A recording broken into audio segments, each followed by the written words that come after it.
the vast expanse of the Wyoming prairie. It's an arena for some of the nation's most terrific game. But here, home on the range, more than just deer and antelope are playing. This week, dozens of the world's best cyclists travel over hundreds of miles. They'll be battling tough courses, extreme conditions, and mostly each other. Galloping on the trails of the original Pony Express comes a new breed of cowboy on steeds of steel, battling in the McDonald's Casper Classic. Hello once again, everyone. I'm Tim Singer. In its 10th year, the Casper Classic is one of the United States' longest and most prestigious road bike races.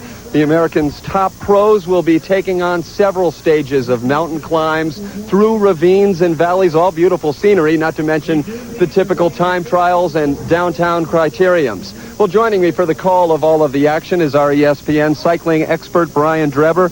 Brian, in talking with some of these riders, they use adjectives ranging from a lot of fun to downright harsh. Let's take a look at some of the riders and the teams and how they play into this diverse event. Tim, there's no question that they'll run the gamut of weather conditions here. It's almost snowed at times. Of course, the temperature is extremely hot, and right now we're experiencing a heat wave. But when you think of the Casper Classic, you think of the Len Pettyjohn-led teams. The Columbine Cycle Club, led by team director Len Pettyjohn, who's not here this year, have won this race since everyone can remember. For the last 7 years, in fact. The old team Lowenbrow, Team Crest, and most recently Coors Light. But this year, the Saturn team is here, led by former U.S. Pro Champion Bart Bowen and the big guy, Scott Mercier. They'll be tough to beat. And now we also have Guiltless Gourmet with a great young rider, Jonathan Vaughters, and a cagey old pro in Steve Speaks. These guys are also going to be a great challenge. And if Coors Light is going to keep their string of victories alive, they're going to have to work awful hard for the next 6 days. Already in the books here in Casper, Stage 1, the Oregon Trail Time Trial, and a good race. Scott Mercier setting the early pace, had the time to beat. He went early in the order. This is not your typical prologue time trial. This is the real deal, a full 12 miles under harsh conditions against the clock. Mercier with the time to beat early. We knew it would be a race between individuals and teams, as in Saturn and Coors Light. Scott Moniger here, making like Pac-Man, eating up the Saturn team. First he takes Scott Fortner, and then goes right on up and gets Bart Bowen, the leader of the team, the 1992 U.S. Pro Champion, and Moniger is eating them alive out on the open road.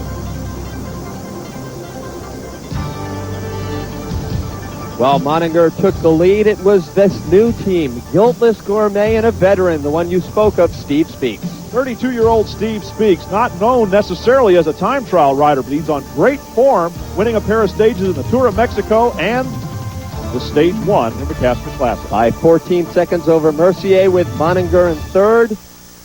And we're set now for Stage 2, and this is a long one. The Fremont Canyon Road Race, 109 miles of cycling, the first real test for these riders. Get used to seeing the leader's jersey. It's on the back of Steve Speaks, that bright green McDonald's Casper Classic leader jersey, signifying the overall leader in the event. The McDonald's Casper Classic is being brought to you by McDonald's. What you want is what you get at McDonald's today. We're back in Casper, Wyoming. The second stage and a long one, the Fremont Canyon Road Race, 109 miles, and Brian Drebber just underway. This is the one they all fear, Tim. This stage is known for horrible weather conditions, although it doesn't look like we're going to get any real serious weather here today. It actually snowed during this race one year, and everybody just about froze to death. Steve Speaks up there in the race leader jersey. Here's a look at the course. It's pretty much a square with a long, straight stretch that you can see on the left of the screen here. The wind is blowing from left to right across the course as we just looked at it. That crosswind section is going to be very tough, and it'll split the field up. And anyone that's been to Wyoming knows that the wind, as much as anything else, is a factor. This is why they call it the Fremont Canyon Road Race. This is part of the canyon where the river runs through. They climb up. This is pretty much the low point on the course right here as they cross the river. Making an early break, Ashley Powell. Not actually number 81, number 18 from Greensboro, North Carolina. Put his number on upside down there, and we had a lot of trouble trying to identify him in the race because there is no rider number 81. But this young man from North Carolina made an early break, and keep a good eye on this part of the race course. This uphill section here leads to that right turn crosswind. Well, there's Scott Moninger of Team Coors Light. He talks about the strategy for this tough stage.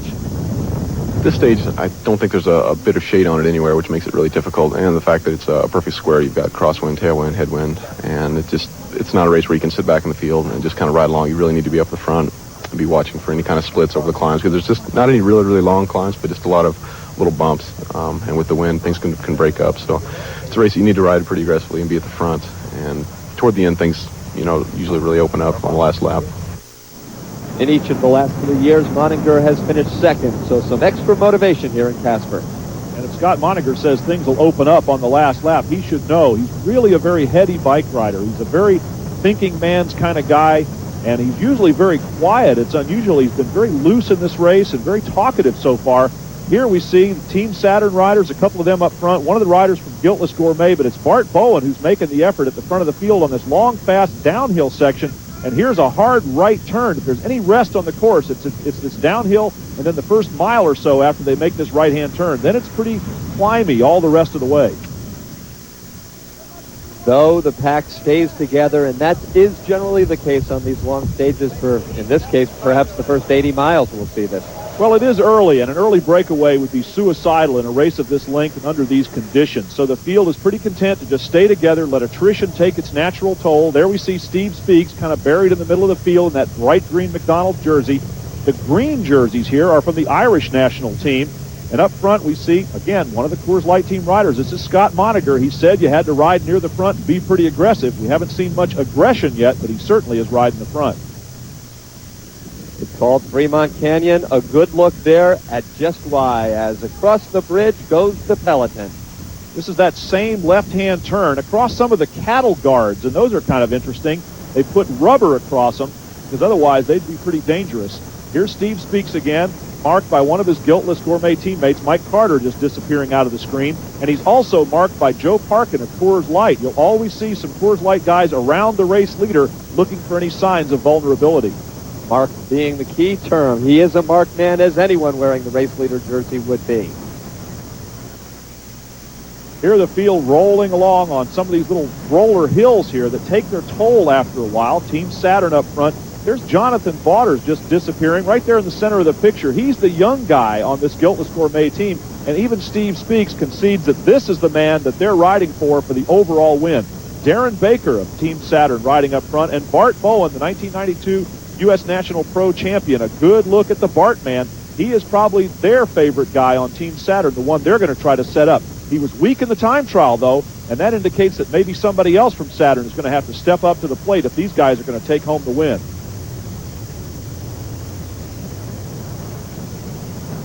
Here's a good look at Roberto Gaggioli of the Coors Light team. He's the sprinter, and no one expects him to be a factor in this race.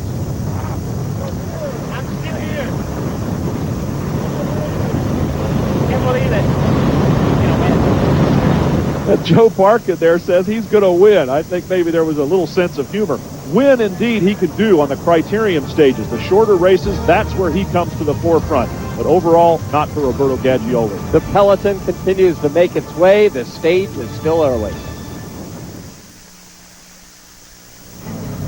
Tim Singer and Brian Drebber back here in Casper, Wyoming. Stage 2 of the McDonald's Casper Classic. Just one lap or some 30 miles remaining in the Fremont Canyon stage. Mark Sheehan of Guiltless Gourmet setting the pace and trying to keep the pace high so that attacks don't come. But here comes Scott Moninger right around the outside. He had tried this a couple of times, and this is the one that he looks like he wants to make work. Occasionally you'll see other riders on the court. There are other categories that are actually racing concurrent with the Pro-Am field here. The McDonald's Casper Classic invites all comers, all ages, all categories. We're looking at the pros. That's the 28-year-old from the Coors Light team, known predominantly as a hill climber. He is also a great solo rider. When he gets out like this, he is able to set a pace for himself that he knows he can keep, run the tachometer up near the red line, and hold it there for a long time. And what you're seeing here, a little disorganization among the riders who are chasing. Scott Mercier of the Saturn team leading that chase, and there in the McDonald's leader jersey is Steve Speaks. He won the prologue, if you will, yesterday's time trial. These guys are all pretty relaxed about trying to go after Moninger. Speaks is making the effort because he is the race leader and is destined to try to defend. Now here Scott Moniger has come to the end of that long crosswind section, makes a right turn, and it's downhill. This is that fast part of the race course that we talked about being able to give him a little bit of a rest. Now he's sitting up here. He glanced over his right shoulder. He can see the other riders coming up from behind him on that road where he made the right turn, and he must feel as though he's going to get caught. That's why he's sitting up, taking a drink, and looking back. How much of a ploy is this, letting the others catch up? Well, often a team like Coors Light are going to throw a rider out there, cast him out there as bait, and see who chases him. Now they know who's going to chase him, so that might have just been an early attack just to see what was going to happen later. So some casual gliding by Scott Moninger of the Coors Light team, but now things heat up. 3 minutes ahead, a group has taken charge. It's really more attrition behind this group as opposed to it being a breakaway. These are the guys who are still in the race. Everybody else are among the dead and dying. It's just rubble back behind these guys. This is the race. There we see one of the Irish team riders, the only one that has made the breakaway. That's Connor Henry in the back there in the green jersey, winner of the milk race in Britain a year ago. This is what's left of the group, and it includes the race leader. So now Steve Speaks has effectively and figuratively taken off that race leader jersey and handed it over to one of the riders in the lead group. And I believe it would be Scott Mercier, who is the leader on the road, we call it, meaning that because Speaks is so far behind, now Mercier becomes the race leader out there on the open road. Now just 15 miles remaining in this race. A 3-minute lead for this lead group, but we've seen that margin swallowed up in the past. I don't think we're going to see it swallowed up this time around. And here's the counterattack by Coors Light, and it's Mike Engelman who has taken off. Moniger there in the middle of the screen has just relaxed and watched his own teammate ride up the road. Now Moniger knows that it's up to the other guys in this lead group here, like Jonathan Vaughters, to do the chasing. Clark Sheehan, number 37. These are the ones that are going to have to go after Engelman, not Moniger. That's his teammate. He's going to let him go. Engelman, the veteran of the Coors Light team at 36 years old, in 4th place in the time trial, some 30 seconds in back of Steve Speaks. Number 52, the big guy there, is Scott Mercier. He was second in the time trial and therefore second overall. We mentioned that he was the leader on the road. So except for the fact that Mike Engelman has now taken off, Scott Mercier would be the new leader in this race. He's the one that stands to lose the most now if Engelman stays away, and it also depends on just how much time Engelman gets if he finishes ahead of the group that Mercier is with. Well, in the middle of that chase group is Scott Moninger. His position has now changed. He is there to try and block the other team members from that man, Mike Engelman. Well, now Mike Engelman, because he's 35 seconds ahead of Mercier and the others, he is the new race leader on the road because the difference between his overall time and that of Mercier was only 9 seconds. So this is very dangerous, and we could see a new leader of the McDonald's Casper Classic and Mike Engelman going for a solo victory. Looking very relaxed on his bike. This is a guy that knows how to suffer. He was formerly a distance runner, so the long, lonely effort that he's making right now is something that's very familiar to him. He's on the downhill run back towards the lake and the finish line, and he's making time all the time. He's up to 45 seconds lead right now, and no one seems willing or able, perhaps, to catch him. And this Fremont Canyon stage is winding down to a conclusion, and the 2-time winner of the Casper Classic, Mike Engelman, appears to be assuming control here on day 2 of this year's event. With a 45-second lead, plus the time bonus that he'll get of 15 seconds that's awarded to the stage winner, Mike Engelman will clearly become the new leader of the McDonald's Casper Classic, and a brilliant solo victory and a brilliant team effort by Coors Light. All of the regulars you figure would be challenging are in this next group. Some 45 seconds back, Scott Moninger, also of Coors Light, leading the way. He has escaped from the rest of the group, and now Connor Henry of the Irish team comes along to take 3rd place on the stage behind the 2 Coors Light riders. But it has been a devastating day for the former race leader Steve Speaks and for everyone except for the Coors Light duo.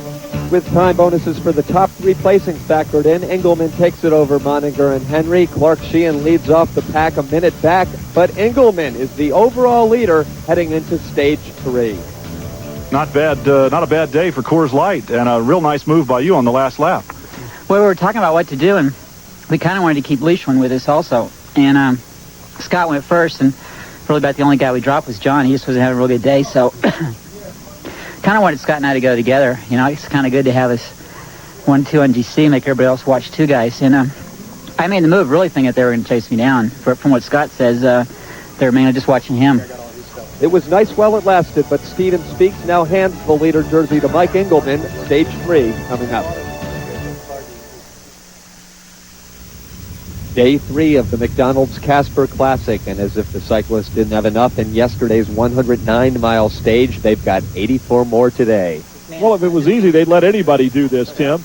And the Team Coors Light is without their director, Len Pettyjohn, who has come to this race and with his riders won it every single year. So the job instead falls this year to their assistant team director, Steve Mosier. A lot of pressure on that guy. Australia?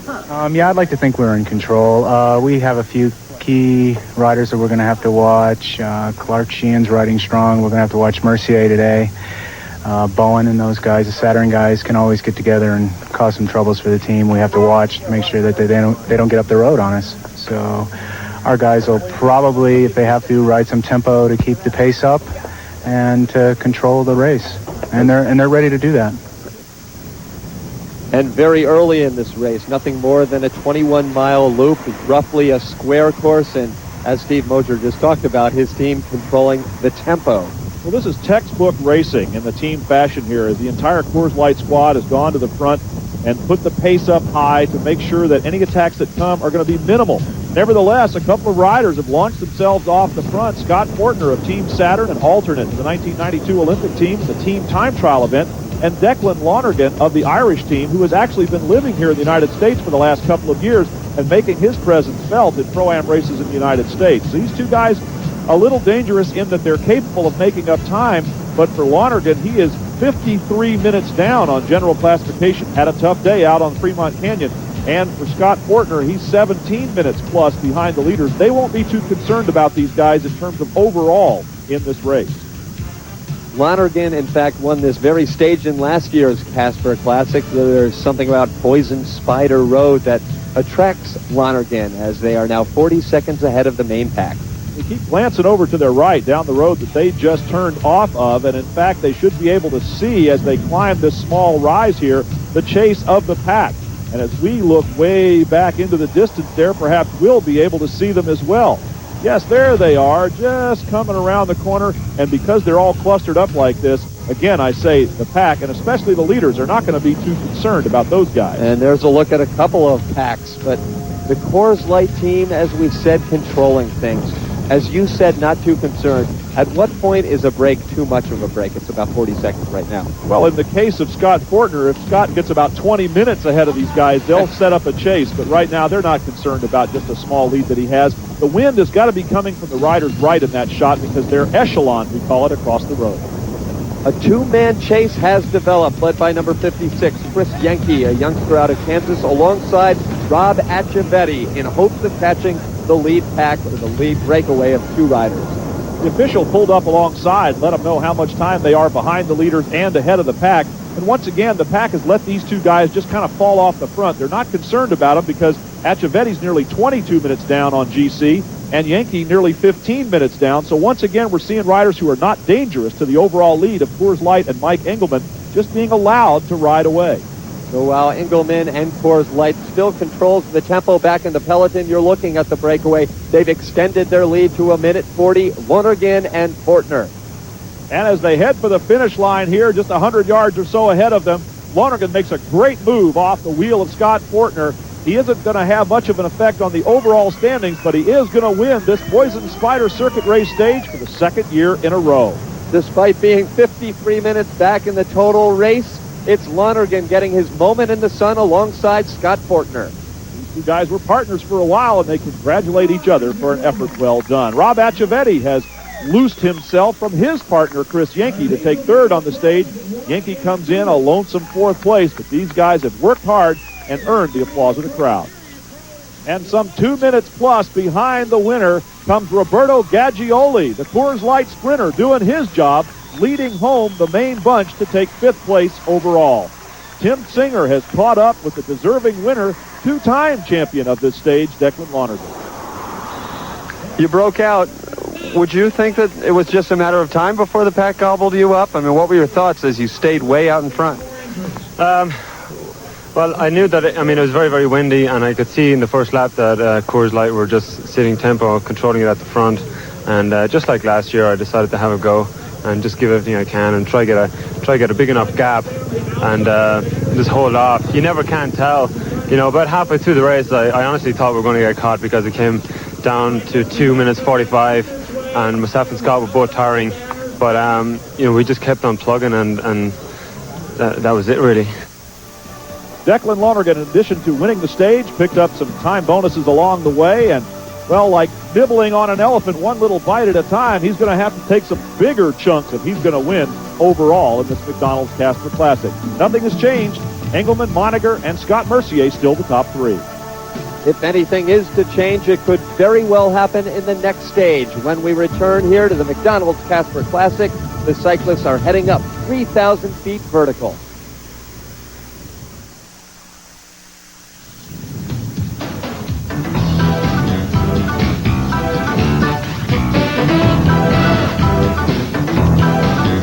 We're back in Casper, Wyoming, where after the first 3 stages of the Casper Classic, we've had 3 different stage winners, some domination by the Coors Light team, but everyone we've spoke to over the past 3 days, the front runners, the contenders, even some of the also-rans, say that this race may be won on the mountain being 8,000-foot Casper Mountain. It lurks right behind me, but lurks ahead for these riders. Race leader Mike Engelman and his partner Scott Moniger, they're not sitting in the driver's seat here in the team van, but they sure are in this race. What's everybody else going to do about these guys? You would know about it. How imposing is it having that Coors team pretty much dictating or seemingly dictate what's happening so far? They're riding a good race. There's no question about it. They've got a strong team here, and we're going to see if we can shake things up today, though, because they have only 2 guys from altitude, and I think that's going to affect them a lot. We have 3 guys from altitude, so hopefully that'll help us over them in the long run. Maybe we'll have 1 or 2 more guys on them today. Much like Tour de France champion Miguel Indurain, Scott Mercier's a big guy at 6'3", 170 pounds, but he can sure go up the hills well. Won the King of the Mountain prize in the Tour du Pont a year ago. Jonathan Vaughters, currently 4th overall, will have to climb well too. Like it or not, your teammates and Coors Light guys for the last 3 days have been saying, look out for you on the hills. Your thoughts heading into this stage? My biggest thought is that a minute 43 is a big gap to make up, but it is 3,000 feet of climbing, so that gives me ample time to do that. I'm kind of a little disappointed. The first 2 days I wasn't feeling so good, just as the jet lag and everything else coming back from Europe and a little adjustment to the altitude. However, today I feel really good. It's just going to be a battle between Moniger, Engelman, and myself. The only disadvantage I've got there is that there's 2 of them and only 1 of me. Looking at past winners of this Casper Mountain hill climb stage, there is some hope for those who are not perfect, pure climbers. Andy Mirzhevsky of the LA Sheriff's team a year ago won this stage. Steve Haig, the 1984 Olympic track pursuit champion. So the guys that aren't the best climbers might be able to pull one off here today and surprise the guys who are favored. Last-minute contemplation by the cyclist as Beth Estes of the United States Cycling Federation, the race commissaire, gives the last-minute instructions. Roberto Gaggioli listening intently, and Mike Engelman, of course, in the race leader jersey of the McDonald's Casper Classic. He's seen this race before and knows what to expect. Gaggioli, on the other hand, is competing here for the first time and has no idea what awaits him out there. Stage 4, it's 58 miles, but Brian, roughly the first 45 out to the town of Glen Rock and back on the level. That's the part that's going to be easy for them, except for the ever-present winds here. And, well, we won't be able to tell just how they're going to blow until these guys get going a little bit. They do change. Gaggioli riding on the front. There's Chris Huber of Coors Light, the world's fastest human. Set a land speed record in a streamliner. He's just on the left of the picture there. Went 68 miles an hour in a streamlined bicycle. Sight you may see for quite some time. The entire peloton sticking together early with Glen Rock 20 miles yonder. In spite of conventional wisdom that would say just hang out and wait for the mountain climb, these guys are bike racers after all. And so here's a group of 5 riders determined to make an early effort. Up front we see one of the Irish national team. There's Darren Baker at the back, and then 2 other guys go flying right past them. A great move, and they've opened a big gap on what was a lead group of 5.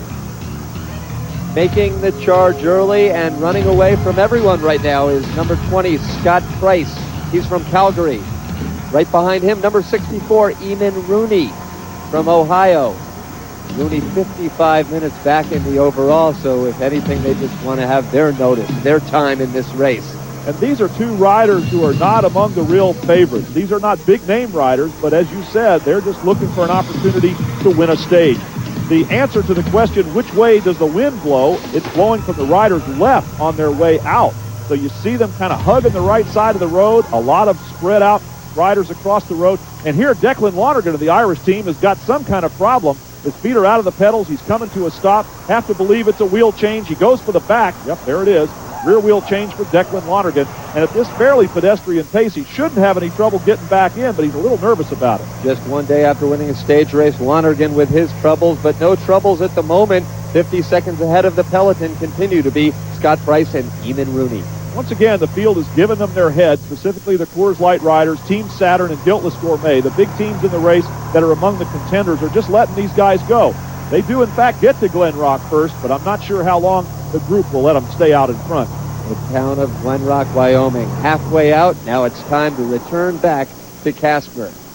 And it looks as though the hungry field has swallowed these guys up, or just about to, as Price and Rooney are giving in. You can see resignation all over their body language there. A couple of other guys kind of struggling off the front there to bring them back a little quicker than they might be otherwise. One of the Irish team, one of the ever-present Coors Light riders. And then here's the pack. Now on the return trip, you can see them spread across the road. And again, now the wind is coming from their right. There's a rider pointing. Yep, the wind's coming from that way. Because the echelon, as we call it, is spread from front on the right and back on the left. That means the headwind is kind of bent a little bit to the rider's left. And here it is. The surrender is complete as Eamon Rooney stands up on the pedals, looks back, sees him coming, and you can tell just by looking at him that he has given in. So 28 miles into the race, it was a glorious charge, but it was not to last to the end. As you see the Coors Light team in control here. Chris Hubert saying, well done there, Mr. Rooney. Not bad, but, well, your day is over for now. There's Nate Reese of Team Saturn moving up. This is their sprinter, and they talked about three guys from altitude. Nate Reese is from Boulder, Scott Mercier from Boulder, and Bart Bowen from Albuquerque. These are all guys used to ride way up in the air. Brian, you talk about protecting the wind. That shows just how they do it. Like a flock of geese heading towards the mountain. Protected in the middle is Mike Engelman. They've ridden 45 miles, but now the real climbing begins. We'll be back to Casper. Back at the McDonald's Casper Classic, the riders have had 45 miles to think about it. Now it's time to do it. 2/3 of the way through this fourth stage, the mountain is ready to be assaulted. It's about 18 miles to the finish line at this point, but the actual summit sort of levels off, even dips down a little bit, and then it goes back uphill to the finish. And as they make the turn, you can imagine that these guys are anxious, especially the climbers, to get things underway. Oh, we got a couple of guys spilled off the side. There's a Saturn jersey. That's Nate Reese, and apparently he and Chris Yankee have tangled up a little bit. Yankee from Salina, Kansas. We're not in Kansas anymore, Toto. They don't have any mountains like this out there in the flatlands where Yankee's from. But even proof that when the climbing happens, when it's not the fast riding, still it takes such concentration to maintain your composure. Well, they got over there on the edge of the road and probably in some of that gravel and some of the loose stuff. Now, this is really pretty devastating for Reese and for Yankee because on the climb, it's much harder to rejoin the field. Here's Clark Sheehan climbing extremely well, but coming up from behind, no pain, no problem, is Mike Engelman. Engelman, the two-time winner of this event. Clark Sheehan, the captain of that Guiltless Gourmet team. Interesting, Guiltless Gourmet, not a formal team until this event, just largely a bunch of friends that got together and said, hey, let's ride together in Casper. And they put their guy Steve Speaks in the leader's jersey on the first day, and they're certainly making a name for themselves. Clark Sheehan, a former teammate of Mike Engelman on Coors Light, is now part of that Guiltless Gourmet squad. Mike Engelman took a 43-second lead over Scott Moninger into this stage. He will be content to not necessarily be right out in front, but be in a position to attack. When the road goes up as steep as this, normally teams have guys that are designated to do the work to chase down breakaways. But when it comes to a steep climb like this, the leaders of the team, in this case Mike Engelman, have to get out there and do their own work to chase down breakaways. Now Engelman has gone off and dropped Clark Sheehan, and Mike Engelman in the race leader jersey looking to really put the hammer on the rest of the field here and extend his lead in this Casper Classic. Well, that lead extension has been put on temporary hold as a trio of Guiltless Gourmet and a duo of Team Saturn riders have caught Engelman. Well, that's Waters up there along with Clark Sheehan. Mike Carter, a great climber. He's kind of bringing up the rear. Scott Mercier, the big guy, he's pretty easy to spot in that Saturn jersey.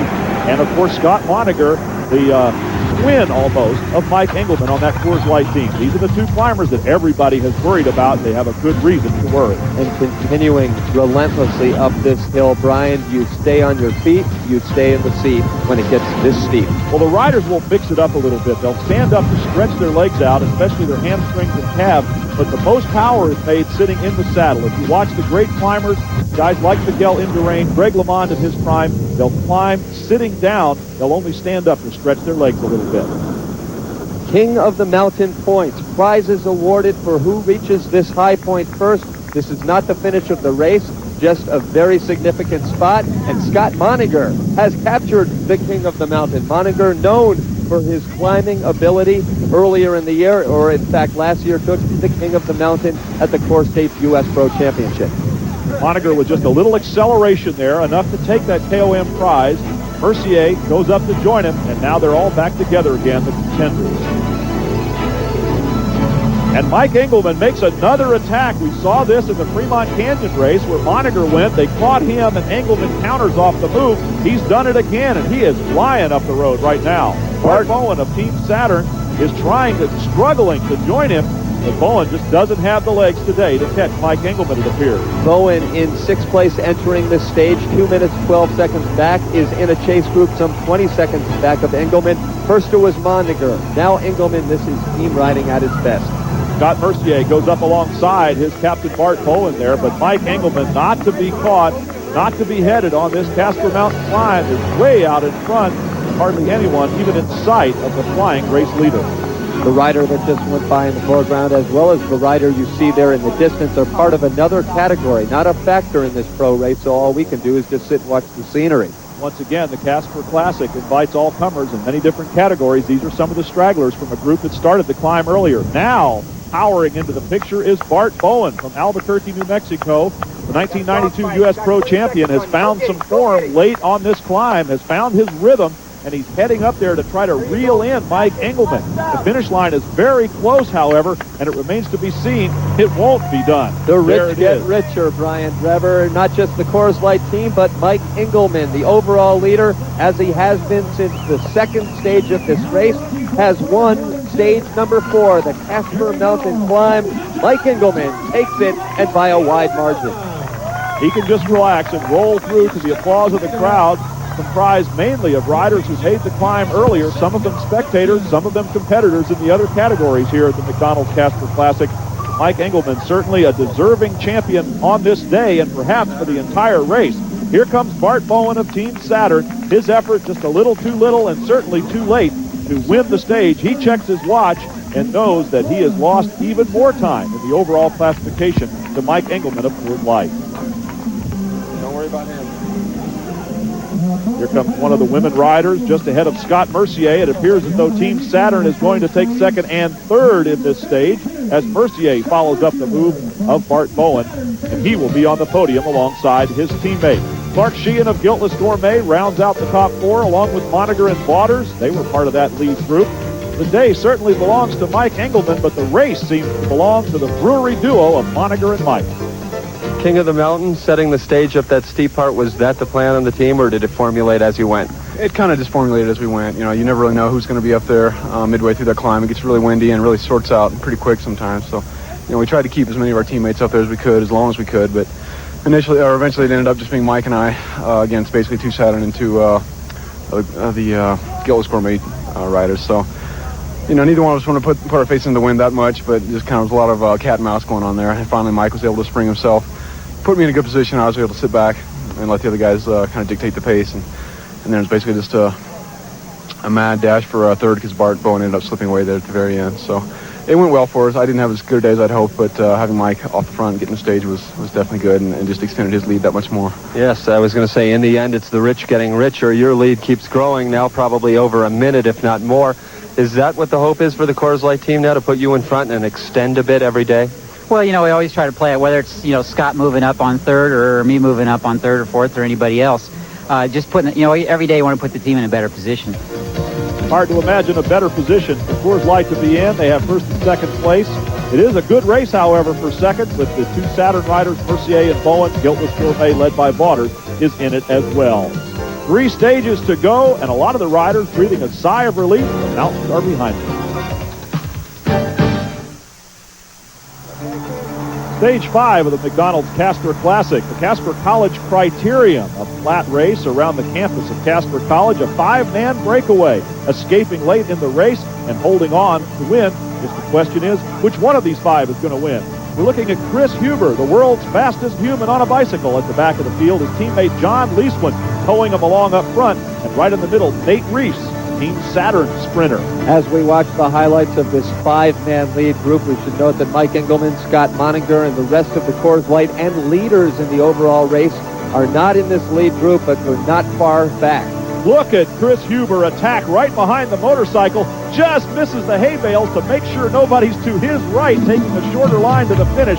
And a superb tactical move by Chris Huber has resulted in a big gap going around the final corner towards the finish line. No one's going to catch him, as short as it is to the finish and as much of a gap as he has. This guy can fly, and he made a great move. Oh, just dipping up on the curb there.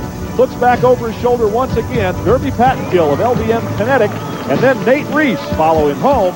Chris Huber gets his stage win, and the glory days continue for Team Coors Light. The 32-year-old from Cincinnati, whom they call the Cheetah, takes the win as Coors Light continues to share the wealth. Chris Huber taking the stage with a brilliant move, followed it up with great speed to the finish line. Derby Pattengill, Nate Reese at Saturn third, Leeswin, the Coors Light teammate, and then Matt Beater.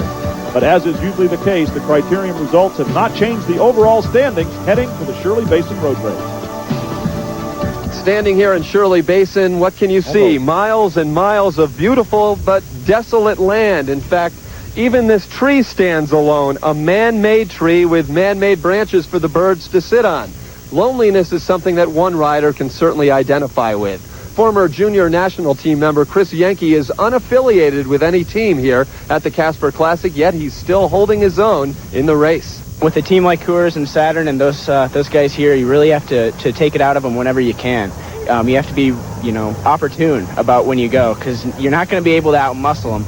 It's not that I'm not a strong rider or anything like that. I've been on the national team for several years. But when you're up against, a 6-man team who's protecting a lead, one rider, it's just a mismatch. So you just have to get it in when you can and be smart about it. As the cyclists get set to take on the Basin, we should note that Chris Yankee is sitting in 14th place. Not too bad for a guy going solo. This is a very, very tough race. Shirley Basin it's called, and you can see that it lies in some very low ground out in the middle of nowhere. The good news is it's only 2 laps. The bad news is each lap is 45.5 miles, and the weather has kind of taken a turn for the worse because there's a front coming in. So it's cooled off, but it's very windy here for the Shirley Basin stage number 6.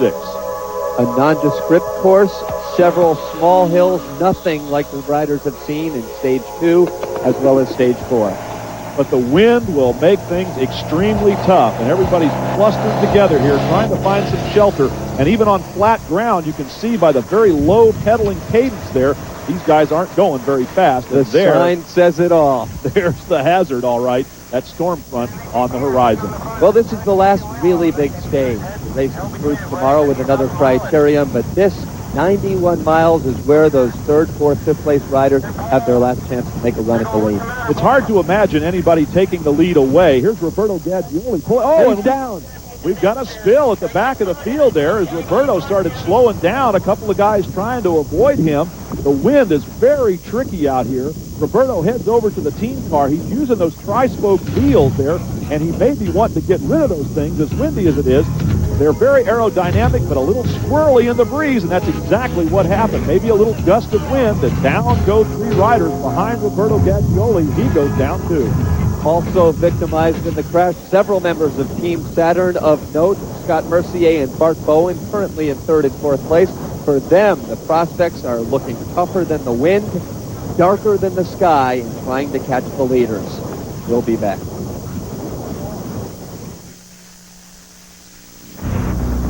winding down stage 6, the second to last stage of the McDonald's Casper Classic. 22 miles remain in the Shirley Basin stage. In the overall standings, Coors Light, Mike Engelman leads over teammate Scott Moninger by 2 minutes, 8 seconds, but all of the leaders remain in a pack here in this stage. A little move off the front there by one of the riders from Team Redlands, but it seems as though Coors Light and the rest of what remains of the lead group are easily going to take this one right back. Look into a phone book. This is no joke, Brian. 6 names under Shirley Basin. It is certainly wide open territory. In the race Bible, riders are warned to watch out for snakes, coyotes, roaming cows, and just about everything. And Mike Engelman. Not your everyday sort of hazards to be expected in a bicycle race. Well, Mike Engelman, we just saw in the middle of that lead group. They are spreading out a little bit, nothing significant, but a little bit of a breakaway forming with the Team Saturn group whom we last saw on the turf. Well, what looked like a train wreck now looks like an organized effort here as Team Saturn, Bart Bowen, Scott Mercier, Fortner, and Darren Baker all working really well. This is probably what they had to do to catch up to the group after they all went down on the side of the road. And you'll notice none of them are using those spokey wheels, we call them. They all have gone back to conventional spoke wheels with metal spokes that are much more stable in the windy situation that we have here today. Jonathan Vaughters of the Guiltless Gourmet team was in the foreground. He's in 6th place as we get another angle, another look at the group trying to chase those leaders. On the far left is overall leader Mike Engelman. Looks like Team Saturn, again, wiggling around in that wind over there. Every time a little gust comes up, everybody has trouble keeping their bikes stable. And it's really annoying and very distracting when you're trying to pay attention to the strategy in a race and a gust blows you right off the side of the road. Speaking of strategy, just a few miles left in this last significant stage. Why doesn't Team Saturn or some of the other second, third place riders try to make a move now? Well, they have tried to make moves throughout the course of the last several days, and it's clear that Coors Light has the strength to control the race. And frankly, in the conditions that we're under right now, as windy as it is, these guys are just discouraged because nothing that they have tried has worked yet. It's Moninger out in front. That in the front of your screen now. Scott Mercier trailing right behind him. The overall leader, Mike Engelman. Everyone well protected from that wind, or at least trying to stay so. Everybody trying to find a calm place out of the breeze, and you can see with all the looking around, they're anticipating something to happen. Jonathan Vaughters of Guiltless Gourmet tries to get a little something going. He's quickly marked first by one of his own teammates, Clark Sheehan, then by Team Saturn. They do have the race leader, Mike Engelman, back in about 8th or 10th place, but no gap opened up. Now heading towards the finish, 3 cyclists out in front.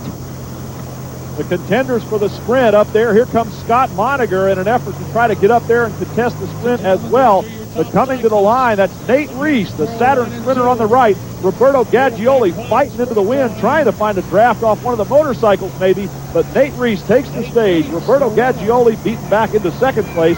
Clark Sheehan of Guiltless Gourmet takes 3rd. And finally, Team Saturn has made its mark on this race. They finally get a stage win. Incidentally, it was 2 of those riders who were victimized by the crash very early in the stage end up in the top 2 positions, with Clark Sheehan of Guiltless Gourmet in 3rd, and there's Scott Moninger, if not a winner, always among the top 5.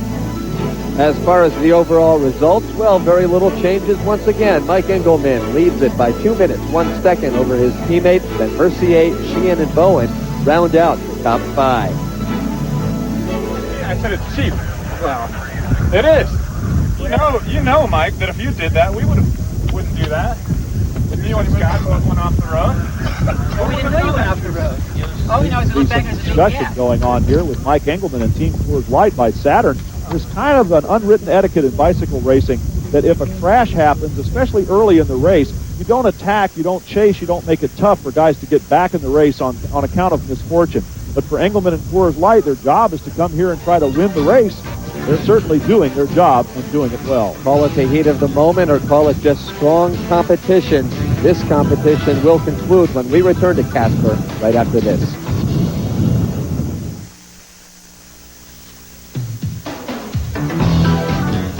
The McDonald's Casper Classic, brought to you by McDonald's.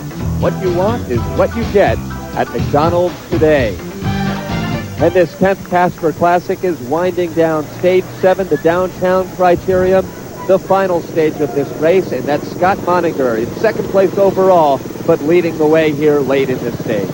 He has made a brilliant attack and opened the gap on the rest of the field. Fighting back there behind him, second and third place, Scott Mercier of Team Saturn and Clark Sheehan of Guiltless Gourmet. They're going dead into a win. Look at the flags back there. These guys are suffering and suffering mightily here, just trying to close the gap on Scott Moninger, who is not going to be caught. But that is a significant race between the two of them in back of Moninger. They entered this final stage in a dead heat for third place. So the two of them are racing to try to make position in this race, but now they have been caught and swept up by the rest of the field as Nate Reese of Team Saturn and Roberto Gaggioli, who sprinted it out for victory one day ago, are now going to race for second behind this man, Scott Moninger. So Scott Moninger captured his first stage of this Casper Classic. We should not forget, as we see Nate Reese cross the finish line second, followed by Robert Gaggioli. We should not forget that crossing the finish line right now is the overall leader, Mike Engelman. He took the overall lead in Stage 2, held it throughout this entire event. What a great showing by the Coors Light team. And here, Gaggioli, who finishes third, congratulates Moninger, who was first. Roberto Gaggioli getting his glory in the stage finishes that we're used to seeing him in. Scott Moninger, of course, getting a stage win to go along with his second place overall. Nate Reese and Roberto Gaggioli, same result between those two, just for second place this time. And in the overall standings, of course, no change. Scott Moninger making up a little bit of time on race leader Mike Engelman because of time bonuses in the Criterium. Mercier, Sheehan, and Bowen continue to round out the top five. Tim with the overall champion. So Scott Moninger takes the stage and in doing so finishes in second place once again, but paves the way once again for Mike Engelman to win the Casper Classic. Mike, your third time on the victory stand here in Casper. Is it any different? What made this one different? I think they, in a lot of ways, they seem kind of the same. I mean, we've always had really good teamwork here, and like I've said a few times, and I can't stress enough, this is a team win. So, like I said, it's on my back, but it should be on everybody's back on the team. Well, an unselfish, gracious winner. Congratulations. Thanks very much. Neither rain nor great heat or a lot of wind stayed this man from his appointed rounds. Brian? Even without team director Len Pettyjohn, Team Coors Light puts their man on top of the podium. A measure of satisfaction for Saturn. They win the team overall prize based on the best three men each day.